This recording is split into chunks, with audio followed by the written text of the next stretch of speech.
गाडगीळ गंगाधर गोपाळ, कथाकार, कादंबरीकार. जन्म 25 ऑगस्ट 1923.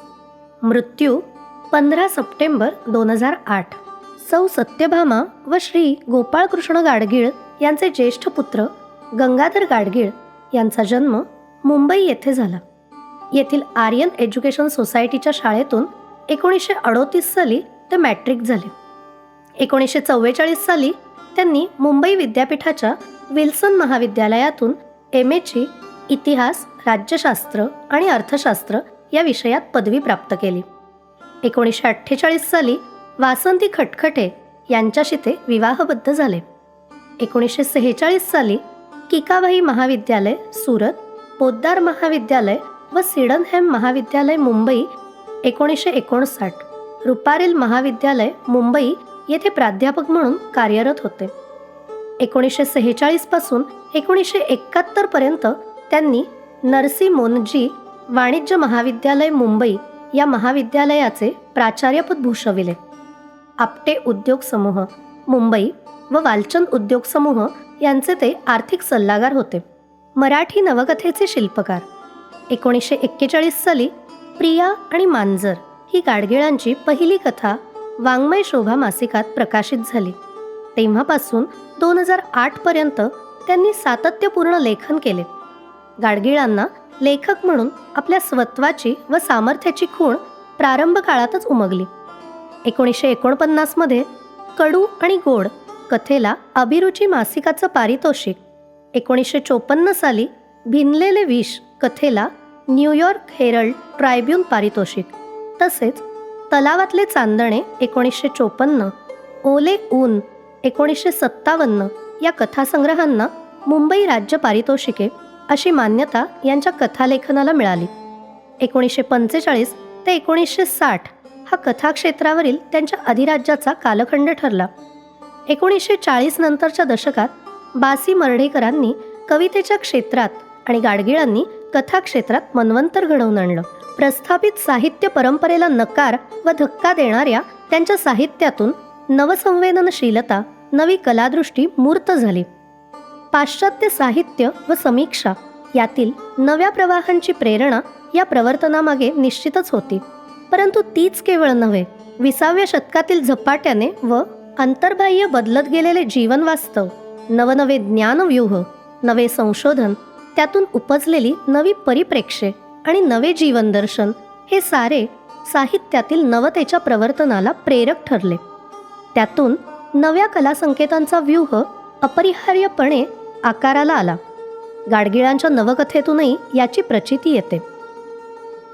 लिलीचे फूल लघु कादंबरी 1955, साता समुद्रापलीकडे प्रवासलेखन 1959 मुंबई राज्य पारितोषिक, तसेच ज्योत्स्ना आणि ज्योती नाटक 1964 ही त्याची ठळक उदाहरणं होत. गाडगिळांनी प्रवासलेखन गोपुरांच्या प्रदेशात 1952, त्याआधी आणि त्यानंतरही केलं. चीन एक अपूर्व अनुभव 1993, नायगाराचं नादब्रह्म 1994, हिममय अलास्का 2000 इत्यादी. साता समुद्रापलीकडे मधून मात्र त्यांनी प्रवासलेखनातील नवनिर्मितीच्या विविध शक्यता प्रत्यक्षात आणून एक नवा मानदंड निर्माण केला. वेड्यांचा चौकोन 1952 या नाटकामधून त्यांनी मराठी रंगभूमीला त्या काळात तशा अनोख्या असलेल्या आधुनिक पार्सचा नमुना सादर केला. याखेरीज 1941 ते 1970 या पहिल्या पर्वात गाडगिळांनी गंभीर कथांच्या जोडीने विनोदी कथाही लिहिल्या. तसेच श्रुतिका, एकांकिका, बालसाहित्य व समीक्षा या प्रकारचं लेखनही केलं. नव्या वाटांचा शोध. दुर्दम्य 1971 या लोकमान्य टिळकांच्या जीवनावरील चरित्रात्मक कादंबरीपासून गाडगिळांच्या साहित्यिक कारकिर्दीचं उत्तरपर्व सुरू होतं. त्यांच्या लेखनानं इथं एक वेगळं वळण घेतलं. दुर्दम्य आणि प्रारंभ 2002 या बृहत कादंबऱ्यातून त्यांनी अनुक्रमे लोकमान्य टिळक आणि जगन्नाथ शंकरशेठ या लोकोत्तर पुरुषांच्या त्यांच्या जीवनकार्याच्या चित्रणातून ऐतिहासिक वास्तवाची पुनर्निर्मिती केली. गंधर्वयुग 2005 बालगंधर्व, भरारी 2006, रा. ब. विश्वनाथ ना मंडलिक अशा कादंबऱ्यांचा आवाका वरील बृहत कादंबऱ्यांशी तुलनीय नसला तरी त्यांची जातकुळी तीच आहे. या सर्वच कादंबऱ्यांना बहुमुखी वाचक प्रतिसाद मिळाला. विशेष अभिज्ञ अशा वाचकांसह वाचकांची इतर वर्तुळेही गाडगिळांच्या वाचक वर्गात सामावून गेली. ही गोष्ट त्यांच्या या काळातल्या इतर ललित लेखनाबाबतही खरी आहे. उदाहरणार्थ फिरक्या 1976 व अन्य संग्रह, आर्थिक नवलकथा 1982 व 1985, तसेच मुंबई आणि मुंबईकर 1970 व मुंबईच्या नवलकथा 1996 इत्यादी. प्रत्यक्षातील अनुभवांना कल्पिताची डूब देत विनोदी ललितलेखाचा एक नवा मुक्तबाज गाडगिळांनी फिरक्याच्या रूपाने घडवला.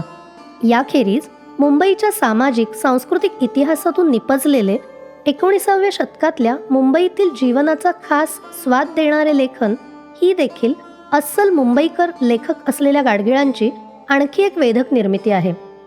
क्रेझी बॉम्बे 1991 या इंग्रजी पुस्तकाचाही या अनुषंगाने आवर्जून उल्लेख केला पाहिजे. त्यातील बहुरंगी विनोदाचा उल्लेख होणेही अपरिहार्य आहे. गाडगिळांनी नव्या वाटांचा शोध घेतला, तो विनोदाच्या क्षेत्रातही. त्यांचे विनोदी लेखन कथा, एकांकिका, फार्स, ललितलेख, प्रवासलेखन असे विविध साहित्य प्रकारातील आहे. ची. जोशी यांच्या चिमणरावाप्रमाणे गाडगिळांचा बंडू, त्याची पत्नी स्नेहलता आणि त्यांचे जग हे वाचकाच्या भावविश्वाचा एक अविभाज्य घटक होऊन राहिले. खरं सांगायचं म्हणजे 1954, बंडू 1957, त्यांच्या विनोदी लेखनाने मराठी विनोदाभिरुचीला अधिक मुक्त, चौरस तसेच सूक्ष्म तरल होण्याचे आवाहन सातत्याने केलेले आहे. एका मुंगीचे महाभारत हे गाडगिळांचे आत्मचरित्र 1993 साली प्रसिद्ध. 1996 साली साहित्य अकादमी पुरस्कार ही उत्तरार्धातील त्यांची आणखी एक महत्त्वाची अशी बृहत संहिता आहे. या आत्मचरित्राला पूरक असा आठवणींच्या गंधरेखा 1993 हा व्यक्तिचित्रांचा संग्रह गाडगिळांच्या आत्मकथनपर स्फुटलेखनाचा एक दर्जेदार नमुना आहे. एक लेखक म्हणून अनेक गोष्टी करून पाहण्याचा पिंडधर्म असलेले गाडगीळ बालसाहित्यातही रमले. सुरुवातीच्या काळापासून लखूची रोजनिशी कथा 1954, शहाणी मुले एकांकिका 1961 इत्यादी, ते अगदी अखेरपर्यंत अश्रूंचे झाले हिरे, गरुडाचा उतरला गर्व कथा 2008 इत्यादी त्यांनी मुलांसाठी लिहिले. मुलांच्या मुक्त निरंकुश मनोव्यापारांविषयी त्यांना असलेली ओढ आणि समज, तसेच मुलांकडे रोमॅन्टिक दृष्टिकोनातून न पाहता ती देखील लहान वयातील पण गुणदोषयुक्त अशी माणसेच, ही त्यांची जाण हे विशेषही त्यांच्या बालसाहित्याला धार्जिणे ठरले. धाडसी चंदू 1951 हा मार्क ट्वेनच्या टॉम सॉयरचा त्यांनी केलेला संक्षिप्त स्वैर अनुवाद देखील मुलांना आपलासा वाटला. नवसाहित्याचे समर्थक, प्रवक्ते म्हणून गाडगीळ प्रथम समीक्षेकडे वळले. मराठी साहित्य परंपरेला नवसंजीवनी व समृद्धी देणारे लेखक म्हणून गाडगिळांची कामगिरी ऐतिहासिक महत्त्वाची आहे. अखिल भारतीय मराठी साहित्य संमेलनाचे अध्यक्षपद, 56वे अधिवेशन रायपूर मध्य प्रदेश 1981, जनस्थान पुरस्कार, कुसुमाग्रज प्रतिष्ठान नाशिक 1997, अनंत लापसेटवार पुरस्कार 2003 असे महत्त्वाचे सन्मान प्राप्त झाले. अखेरपर्यंत लिहिते राहिलेले गाडगीळ मराठी साहित्य विश्वात सदैव प्रस्तुत राहिले.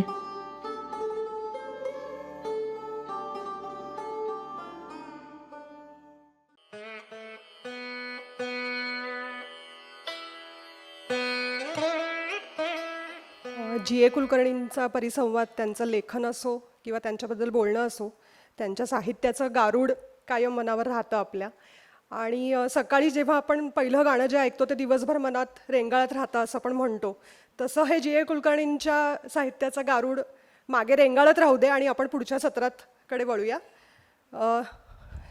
यंत्रयुग ज्याला आपण म्हणतो, 20व्या शतकात ज्याची खूपच झपाट्याने वाढ झाली, आणि त्या थोड्याशा आधीच्या काळामध्ये जेव्हा आपण मराठी साहित्याचे प्रभाव बघतो, त्यात नवकथेची रुजवात ज्यांनी केली असेल, अशा साहित्यकारांचा जर आपण वेध घ्यायचा ठरवला तर 2 नावं आमच्या समोर प्रामुख्याने आली.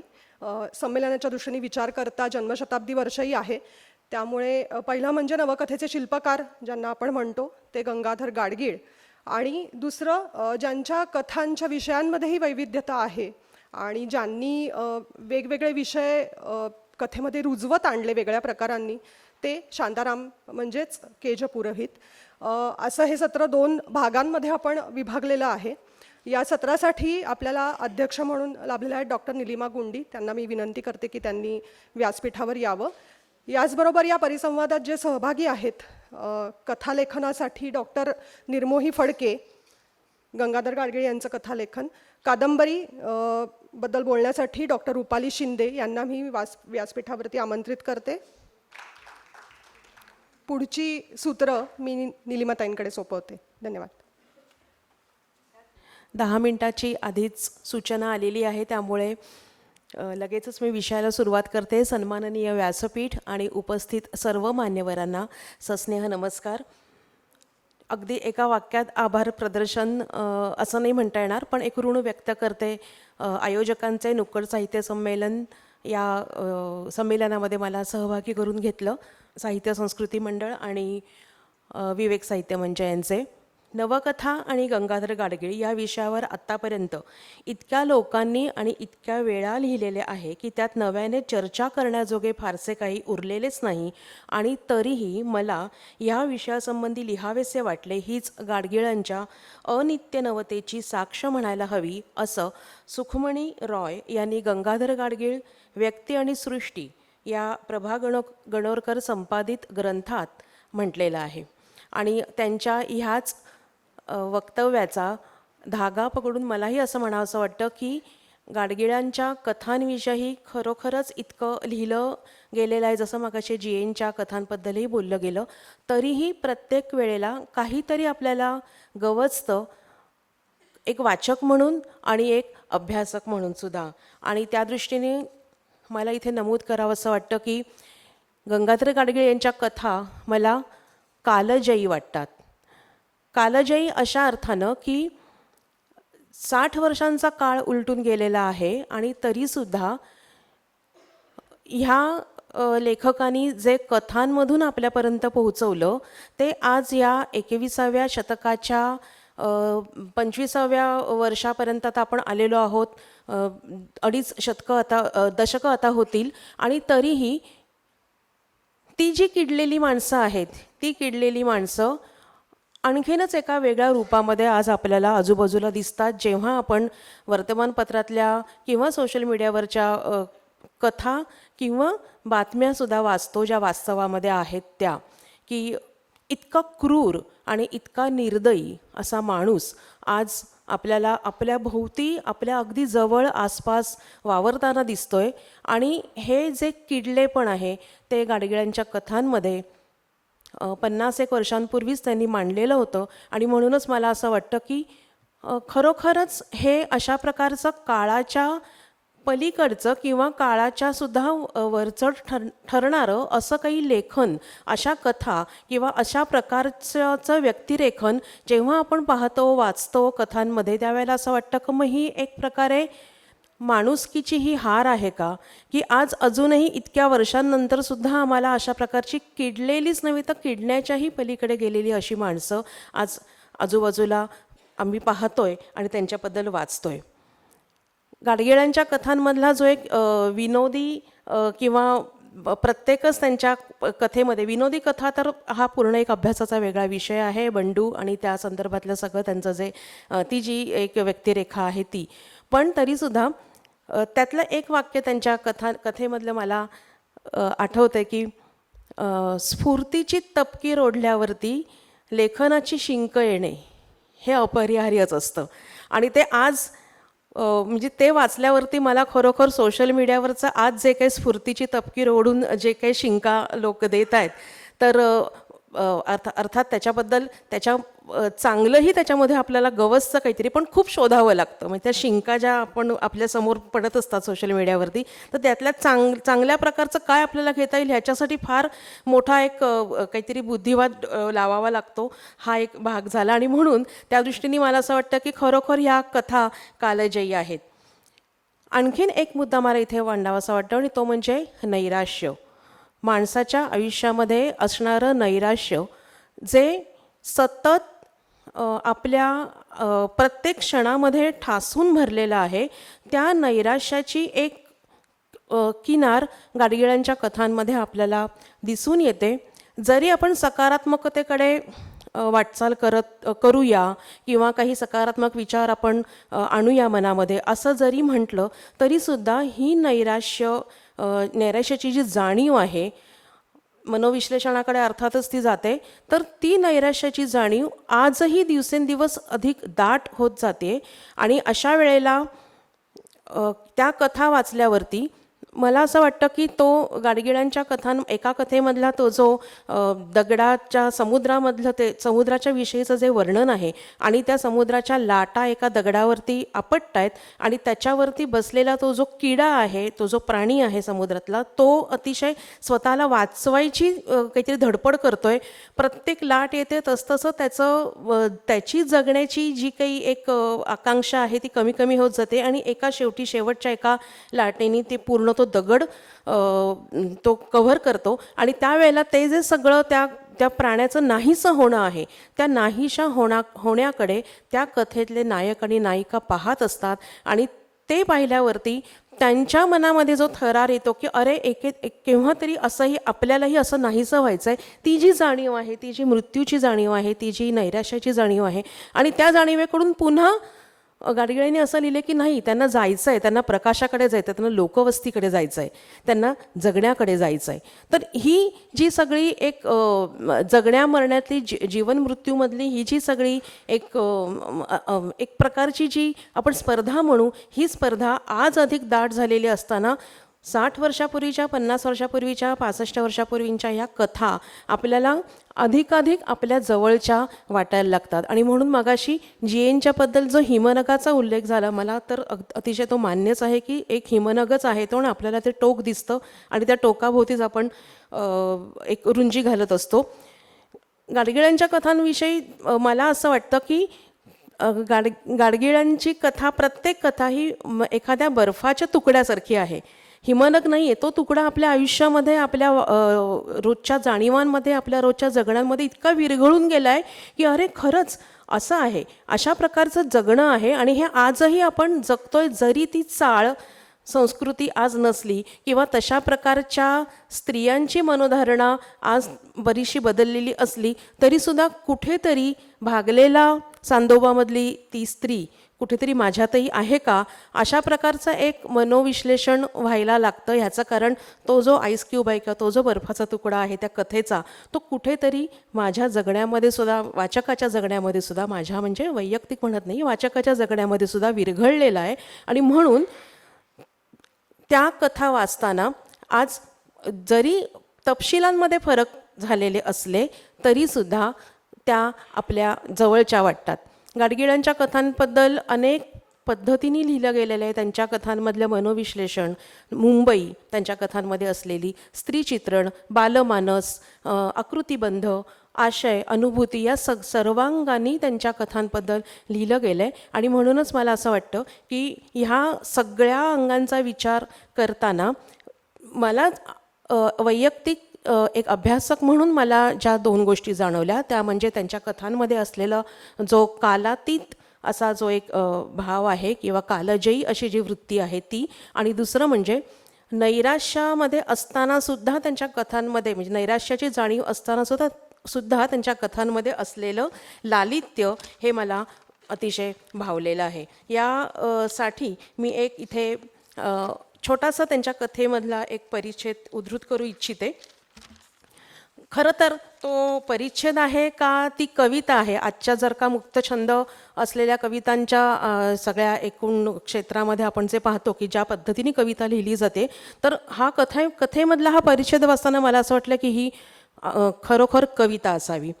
गढूळ आषाढ आणि त्याच्या पाठोपाठ येणारा विषण्ण श्रावण, रस्त्यावरच्या चिखलाची रिपरिप, ओल येऊन बुरबुरलेली हवा, शेवाळलेला प्रकाश आणि मध्येच ओल्या जमिनीवर पडणारी उन्हाची तिरीप.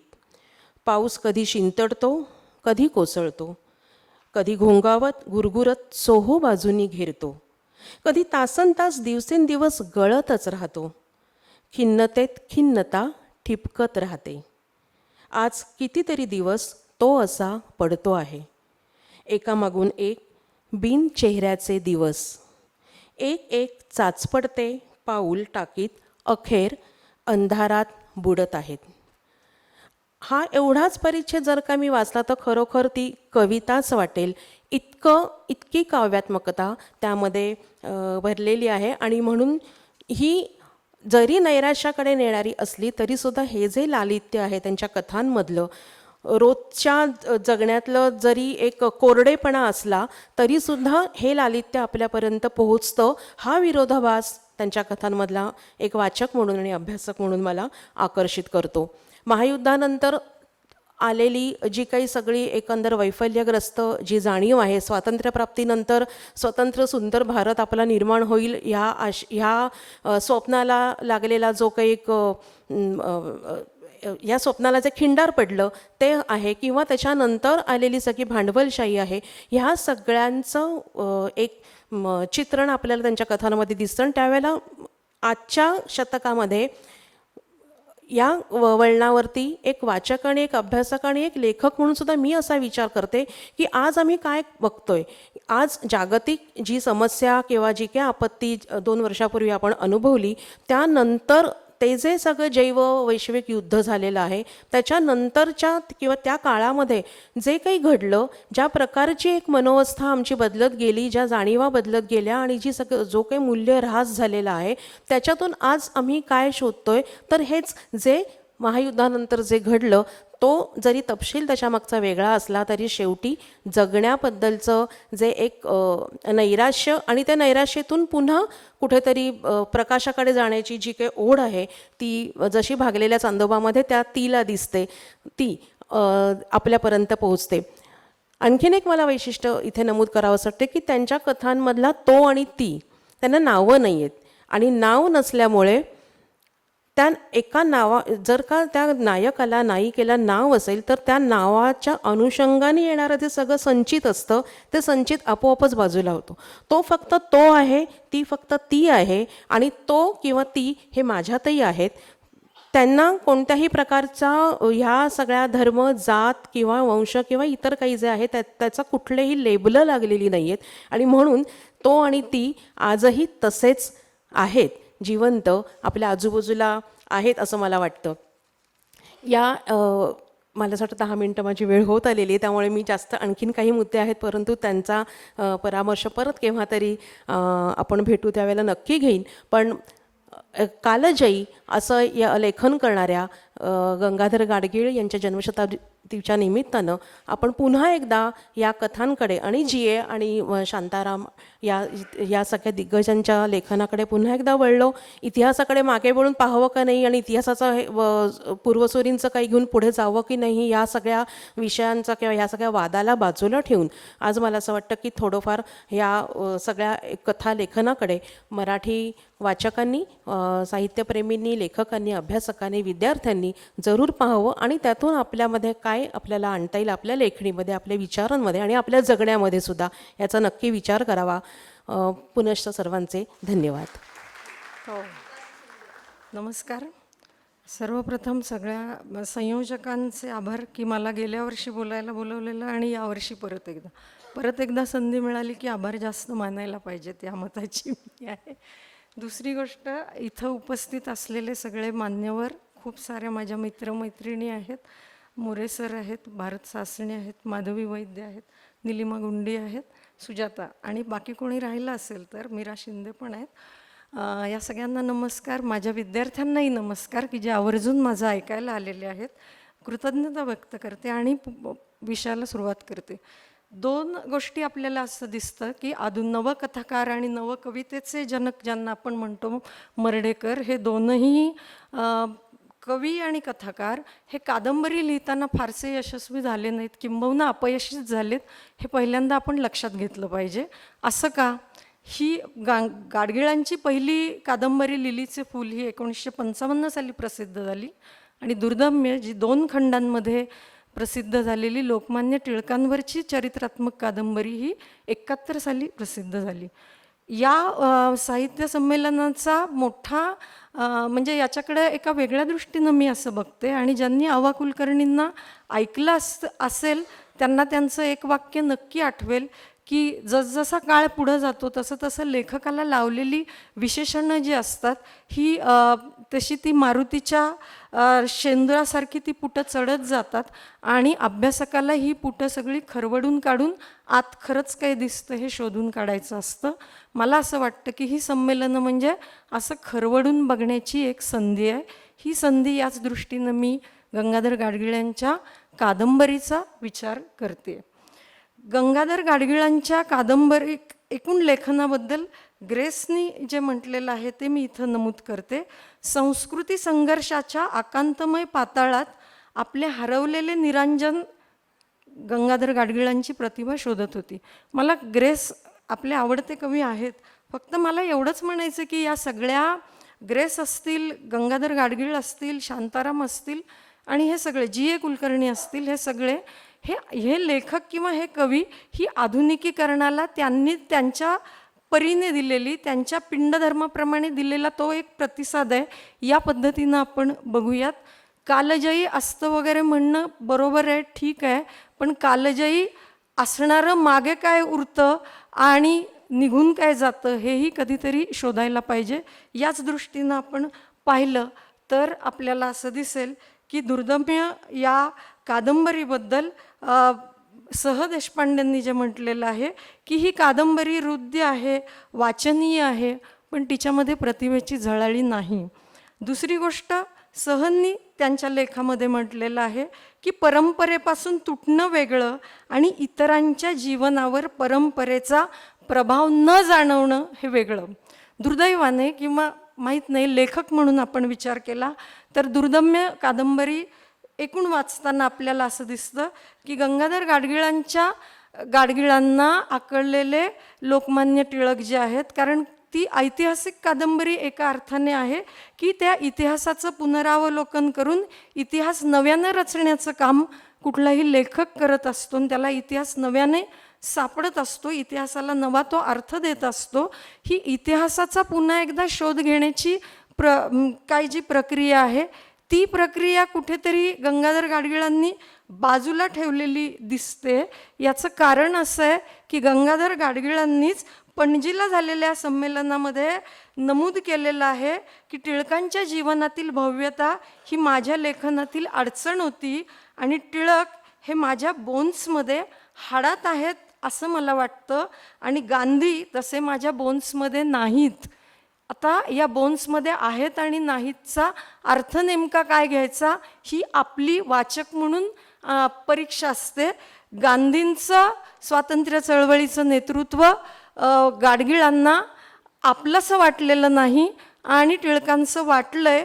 मग ते वाटलंय ते कुठल्या बाबतीत तर दुर्दम्यमध्ये टिळक गाडगिळांना धीरोदात्त नायकाच्या रूपामध्ये दिसतात. असं जरी असलं तरी टिळकांचं एकूण व्यक्तिमत्व आणि टिळक करू पाहत असलेलं किंवा करत होते ते भारतीय पातळीवरचं एक नेतृत्व जे आहे ते नेतृत्व गाडगिळांना आपलंसं वाटलेलं नाही, कारण त्यांना टिळकांमधलं माणूस पण शोधण्यात रस आहे.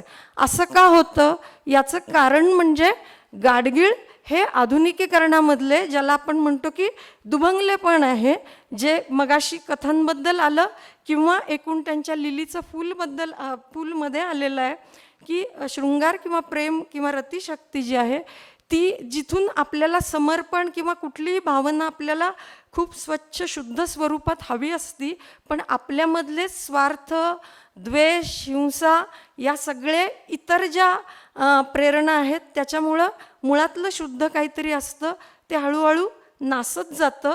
हे दोन्ही करणारा आपणच असतो. म्हणून हे आपल्या भावनांमधलं किंवा आपल्या प्रेरणांमधलं दुभंगलेपण आहे. हे दुभंगलेपण निर्मम पद्धतीनं दाखवणारा एक ताकदीचा कथाकार कोण असतील तर ते गंगाधर गाडगीळ असतील.